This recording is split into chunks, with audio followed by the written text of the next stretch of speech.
പിറ്റേന്ന് നേരം വെളുത്തിട്ടും പറഞ്ഞു നോക്കി, നിൽക്കുന്നില്ല. ഇനി ഇതിനെ നേരിടാൻ ഒറ്റ വയ്യുള്ളൂ. എന്താ, ഒരു ദിവസം കുറച്ച് എന്നിട്ട് വൈകുന്നേരം ഞാൻ പോയി പറയാ, ഇങ്ങനെ ഇസ്ലാമിലൊരു ദിഫായില്ല, അങ്ങനെ ഒരു പരിഹാരം ഇസ്ലാമിലില്ല. അതായത് ആ ചെയ്ത തിന്മക്ക് അതേ തിന്മ കൊണ്ട് തിരിച്ചടി, അങ്ങനെ ഇസ്ലാമിലില്ല. ഒരു കൂട്ടര്, ഒരു 4-5 ചെറുപ്പക്കാർ കൂടിയിട്ട് മുസ്ലിങ്ങളെ കൂട്ടത്തിൽ ഒരു ചെറുപ്പക്കാരിയായ പെൺകുട്ടീനെ തട്ടിക്കൊണ്ടുപോയി ബലാത്സംഗം ചെയ്തു. അപ്പൊ 4-5 കുട്ടികൾ, ഇതിന് പകരം വീട്ടിയേ പറ്റൂ, നമ്മൾ ചെറുപ്പക്കാർ നോക്കിന്നാ പറ്റൂല, 5 ആൾ നമ്മളും സംഘടിപ്പിക്കണം, നമുക്കും തട്ടിക്കൊണ്ടുപോകണം ഒരു പെൺകുട്ടീനെ, നമുക്കും ബലാത്സംഗം ചെയ്യണം, പറ്റൂല. നമുക്ക് നമ്മുടെ മതത്തിന്റെ നിയമം മറികടന്നുകൊണ്ടുള്ള ഒരു പ്രവർത്തനവും പറ്റില്ല. അവിടെയാണ് നിങ്ങൾ. അപ്പൊ നമ്മൾ വ്യഭിചാരം കൊണ്ട് നേരിടാൻ പറ്റൂല, കള്ളുകൂടി കൊണ്ട് നേരിടാൻ പറ്റൂല, ഇതുപോലെ ഭീകരപ്രവർത്തനം കൊണ്ട് നേരിടാൻ പറ്റൂല. കാരണം ഭീകരപ്രവർത്തനം തന്നെ ഏറ്റവും വലിയ തെറ്റാണ് ഇസ്ലാമിൽ. ഇത് മുസ്ലിം ചെറുപ്പക്കാർ ഉൾക്കൊള്ളണം, മുസ്ലിം ചെറുപ്പക്കാർ മനസ്സിലാക്കണം. ഞാൻ ഒരു ലേഖനം വായിച്ചു, ആളെ പേരും സംഘടനയുടെ പേരും പറയലൊന്നും നമ്മുടെ ഉദ്ദേശമല്ല. ഇതൊരു നസീഹത്താണ്.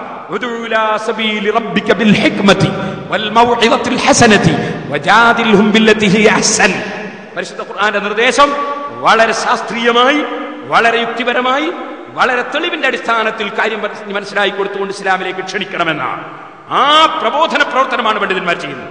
അതുകൊണ്ട് ആരെങ്കിലും പേരെടുത്ത് ആക്ഷേപിക്കലോ ഏതെങ്കിലും സംഘടനകളുടെ പേരുകൾ പറഞ്ഞ് അവരുടെ പേരിൽ ആരോപണം ഉന്നയിക്കലൊന്നും നമ്മുടെ ലക്ഷ്യമല്ല. നമ്മുടെ ലക്ഷ്യം ഏത് സംഘടനയിൽ പ്രവർത്തിച്ചാലും പ്രവർത്തിച്ചില്ലെങ്കിലും ഒരു മുസ്ലിം ചെറുപ്പക്കാരനും ഭീകരനാകാൻ പാടില്ല, ഒരു കക്ഷിയും ഭീകരനാകാൻ പാടില്ല. പക്ഷെ മുസ്ലിം ചെറുപ്പക്കാർക്ക് അത് മതപരമായി തന്നെ തെറ്റാണ്, സാമൂഹ്യമായി തെറ്റാണെന്നതിന്റെ പുറമെ മതപരമായി തന്നെ തെറ്റാണ് എന്നത് ബോധ്യപ്പെടുത്താനാണ് ഇത്രയും സംസാരിക്കുന്നത്.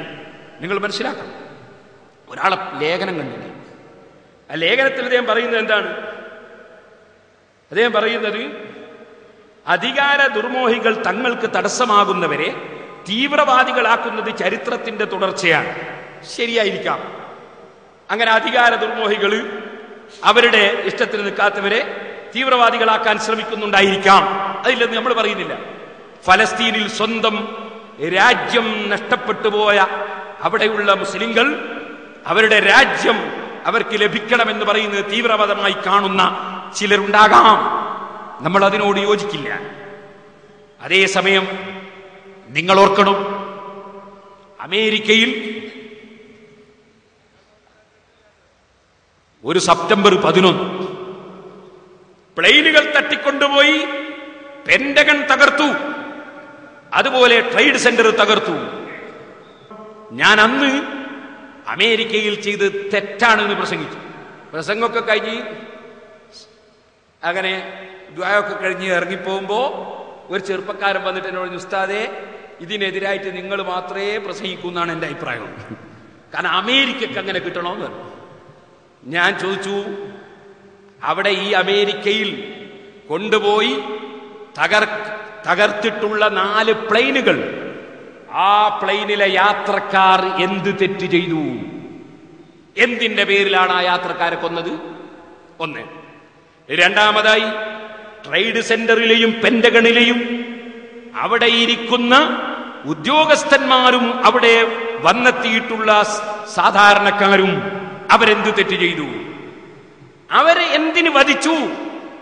പരിശുദ്ധ ഖുർആൻ വ്യക്തമായി വിരോധിച്ചതല്ലേ?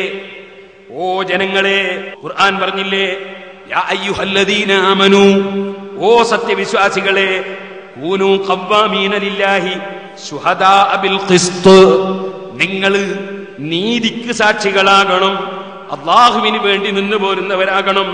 വലാ യജ്രിമന്നകും ശനആനു ഖൗമിൻ അലാ അല്ലാ തഅദിലു, ഏതെങ്കിലും ഒരു വിഭാഗത്തോടുള്ള വൈരാഗ്യം, വിദ്വേഷം, അനീതി ചെയ്യാൻ നിങ്ങളെ പ്രേരിപ്പിക്കരുത്. എഴുതിലൂ, നിങ്ങൾ നീതി മാത്രമേ പ്രവർത്തിക്കാവൂ. ഹുവ അഖ്റബു ലിത്തഖ്വ, അതാണ് ഭക്തിയുമായി യോജിച്ചിട്ടുള്ളത്. വത്തഖുല്ലാഹ്, നിങ്ങൾ അല്ലാഹുവിനെ സൂക്ഷിച്ച് ജീവിക്കണം. ഇന്നല്ലാഹ ഖബീറും ബിമാ തഅമലൂൻ, നിങ്ങൾ പ്രവർത്തിക്കുന്ന മുഴുവൻ വിഷയങ്ങളും അല്ലാഹു നന്നായി അറിയുന്നവനാണ്. ചോദിക്കട്ടെ, നിരപരാധികളെ കൊന്നത് തെറ്റല്ലേ? അവിടുന്ന് ഇങ്ങോട്ട് ഓരോ ഭീകരവാദ പ്രവർത്തകന്മാരും ചെയ്യുന്ന ഓരോ സ്ഫോടനങ്ങളും തെറ്റല്ലേ സഹോദരന്മാരെ? അതേത് കക്ഷി ചെയ്താലും ശരി, ഇസ്ലാം മതത്തിന്റെ ആശയമാ പറയുന്നത്.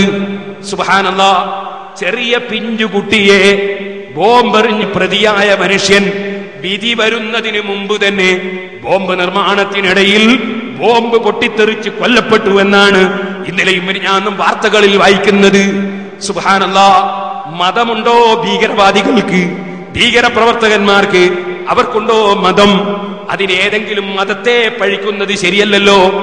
ഏതെങ്കിലും ഒരു കക്ഷി ഹൈന്ദവന്റെ പേരുള്ളവനോ മുസ്ലിമിന്റെ പേരുള്ളവനോ ക്രൈസ്തവന്റെ പേരുള്ളവനോ എന്ത് പേരുള്ളവനാണെങ്കിലും ശരി, ആര് ഭീകര പ്രവർത്തനം നടത്തിയാലും ആര് അനീതി ചെയ്താലും അനീതി അനീതിയാണ്, അക്രമം അക്രമമാണ്, ഭീകരത ഭീകരതയാണ് എന്ന് പറയാനുള്ള വിശാലമായ മനസ്സ് ഞാൻ പറയട്ടെ, രാഷ്ട്രീയ നേതാക്കൾക്കുണ്ടാകണം, മത നേതാക്കൾക്കുണ്ടാകണം, സർവ്വ സാഹിത്യകാരന്മാർക്കും ഉണ്ടാകണം, സർവ്വ പത്രക്കാർക്കും ഉണ്ടാകണം.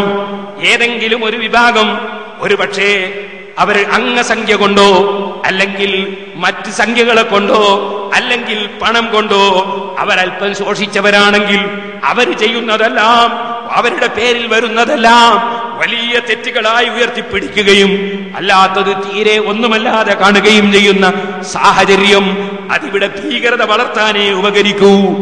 ഓർമ്മപ്പെടുത്തുകയാണ്. പരിശുദ്ധ ഖുർആൻ പറഞ്ഞത് കണ്ടോ നിങ്ങൾ? ഖുർആൻ പറഞ്ഞത് എന്താണ്?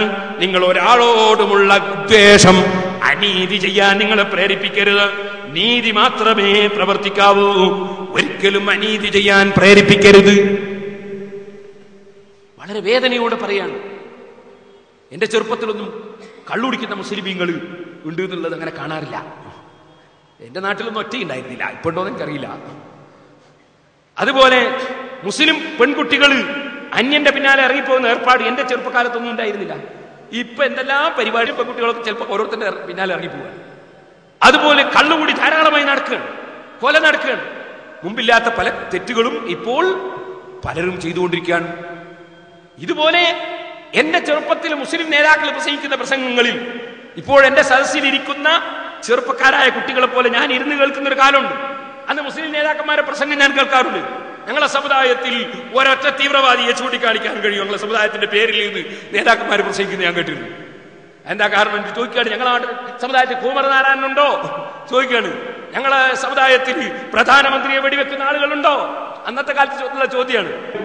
ഇപ്പോൾ നമുക്കും നാണക്കേട് തോന്നുകയാണ്. ഒന്നോ രണ്ടോ മുസ്ലിം പേരുകളെങ്കിലും വരുന്നല്ലോ പത്രത്തിൽ. അത് നാണക്കേട് തോന്നുകയാണ്. കാരണം പരിശുദ്ധ ഖുർആനിനെതിരായി, ഇസ്ലാമിനെതിരായി ശക്തിയായ നിലക്ക് ഖുർആനും ഹദീസും താക്കീത് ചെയ്ത പ്രവർത്തനങ്ങളിൽ മുസ്ലിമിന്റെ പേര് കാണുന്നു. അത് നമ്മുടെ മനസ്സ് വേദനിപ്പിക്കുന്നു, വളരെ വേദനിപ്പിക്കുന്നു. ഇസ്ലാമിനെ സംബന്ധിച്ച് തെറ്റിദ്ധരിക്കാൻ അത് കാരണമാകുന്നു. സുബ്ഹാനല്ലാഹ്. അതിന് ചില ആളുകൾ വളം വെച്ചു കൊടുക്കുന്നു. അതിലാണ് ഏറ്റവും വലിയ വേദന. അതാ ഞാനിപ്പോ നിങ്ങൾക്ക് വായിച്ചു കേൾപ്പിച്ചത് കേട്ടോളി. അധികാര ദുർമോഹികൾ തങ്ങൾക്ക് തടസ്സമാകുന്നവരെ തീവ്രവാദികളാക്കുന്നത് ചരിത്രത്തിന്റെ തുടർച്ചയാണ്. ഇത് പറഞ്ഞിട്ട് പറയണേ, ഇരകൾ ഇത് തിരിച്ചറിയുകയാണ് വേണ്ടത്. മുസ്ലിങ്ങൾ ഖുർആനും ഹദീസും അവലംബമാക്കി നിലപാട് തീരുമാനിക്കുകയും ചെയ്യണം. ഖുർആനും ഹദീസും അവലംബമാക്കി നിലപാട് തീരുമാനിക്കണം എന്ന് ഇദ്ദേഹം പറയുമ്പോൾ ആ ഖുർആനും അതുപോലെ നബി സല്ലല്ലാഹു അലൈഹി വസല്ലം തങ്ങളുടെ ഹദീസും അവലംബമാക്കി എന്താണ് തീരുമാനം എന്ന് 4 മദ്ഹബിന്റെ ഇമാമിങ്ങൾ ഇവിടെ എഴുതി രേഖപ്പെടുത്തി വെച്ചിട്ടുണ്ട്. അത് അവലംബിച്ചുകൊണ്ട് മുന്നോട്ട് പോകണം. അതങ്ങട്ട് വിട്ടിട്ട് ഓരോരുത്തൻ ഖുർആൻ നോക്കി അവലംബം പറഞ്ഞാലോ